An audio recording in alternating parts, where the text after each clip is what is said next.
This year's prize in economic sciences goes to Daron Acemoglu, Jim Robinson, and Simon Johnson. They have analyzed the extremely important question about why some countries are poor and some countries are rich, and why this tends to persist over a very long time.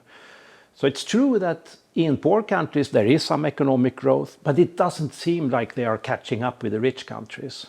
The 20% richest countries in the world are 30 times richer than the 20% poorest.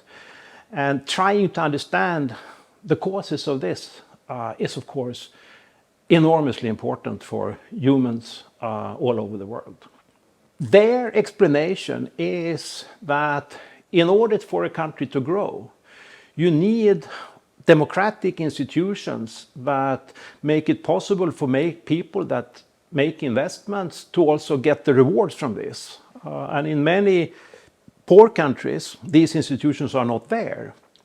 And then, if an individual wants to educate himself or herself or make an investment, there is always the risk that a dictator or some elite just takes the proceeds from these investments, and then it's no point in doing it. And then there is no growth, or at least very little. So in order to test these things, these hypotheses, these are not new hypotheses, but in order to test these hypotheses, this year's laureates came up with what we call natural experiment. And they used colonialization by Europeans in America and Africa 500 years ago. And in general, of course, these colonializations were bad for the countries that were colonized. But they could use this historic episode to see the consequences of having bad versus good institutions, because the Europeans, when they went to relatively rich countries with gold and silver and lots of people and so on, they introduced or kept institutions that were good for just grabbing things. So these were relatively bad institutions that were good for the Europeans because they could steal the gold. In other parts of the world that were colonized, for example in North America, there wasn't that much gold, not so much riches. So instead people went there and built institutions that were democratic and good for growth.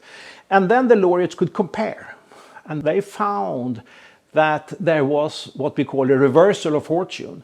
Those countries that were rich 500 years ago are on average poor today. And those that were poor and didn't have much gold to steal, where good institutions were set up, they are rich today.